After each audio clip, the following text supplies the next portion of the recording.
Hello everyone, welcome to my channel. I'm doctor भूमिका यादव। आज हम बात करेंगे बेड वेटिंग में यूज़ होने वाली होम्योपैथिक मेडिसिन्स की। वैसे तो जब आपके पास बेड वेटिंग का कोई पेशेंट आता है तो आपको पूरा प्रॉपर केस लेना है और उसकी एक टोटलिटी बनानी है और उस टोटलिटी से आपको कैलकुलेट करना है उनकी एक होम्योपैथिक मेडिसिन।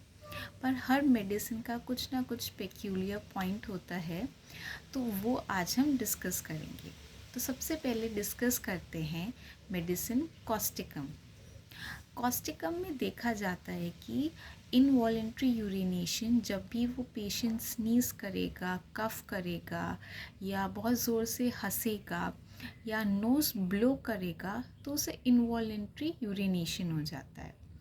ऐसा सेम पल्सटिला और नैट्रम्यूर के पेशेंट में भी देखा जाता है। पर इन तीनों मेडिसिन्स में बहुत डिफरेंस होता है, तो हम कैसे पहचानें कि ये पल्सटिला है, ये नैट्रम्यूर है, ये कॉस्टिकम है। देखिए, कॉस्टिकम का जो पेशेंट होगा वो बहुत ही बोल्ड, करेजियस, एक डिफाइंड नेचर का होगा। कुछ गलत होगा तो वो उसके लिए स्टैंड लेगा।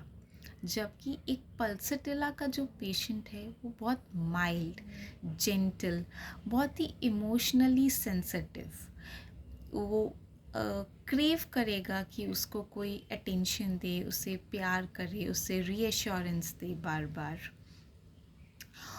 और साथ में नैट्रम्यूर जो है वो भी इमोशनली बहुत सेंसिटिव होता है, पर जो उसके इमोशंस हैं, उसकी जो फीलिंग्स हैं वो सप्रेस्ड रहती हैं। वो कभी शेयर नहीं करता, वो कभी क्रेव नहीं करता कि मुझे अटेंशन मिले। वो अकेले बैठा रहेगा, कुछ बोलेगा नहीं। तो इस तरह से हम डिफ्रेंशिएट करते हैं इन तीनों मेडिसिन्स को। आगे बात करें हम इक्यूसिटम की। इक्यूसिटम में बहुत ही एक इम्पॉर्टेंट एक कैरेक्टर होता है, जो कि होता है कि ड्रीम ऑफ यूरिनेशन। उसे ड्रीम आएगा यूरिनेशन का। इसके साथ उसमें जो यूरिनेशन उसका होगा वो ड्रॉप बाय ड्रॉप होगा, और यूरिन पास करने के बाद भी पेशेंट को ऐसा फील होता है कि उसका ब्लैडर जो है वो अभी भी फुल है, उसे रिलीव्ड फील नहीं होता है। नेक्स्ट, इनवॉलेंट्री यूरिनेशन के लिए सल्फ़र भी काफ़ी यूज़ होती है।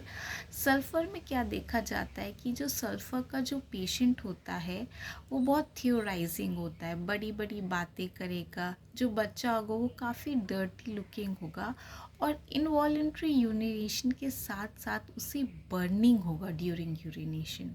बर्निंग काफ़ी मार्क्ड होता है। नेक्स्ट मेडिसिन जो हम बात करते हैं वो है क्रियोजोटम।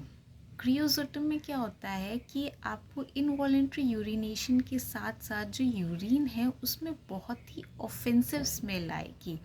इसकी ऑफेंसिवनेस मार्क्ड होती है, और साथ साथ इसमें एक बहुत इम्पॉर्टेंट पॉइंट होता है, आपको इचिंग मिलती है। इचिंग इन यूरेथ्रा हो सकता है, तो जेनाइटल रीजन में इचिंग बहुत मिलेगी। तो जहाँ आपको इचिंग दिखे उसमें क्रियोजोटम बहुत अच्छी यूज़ होती है।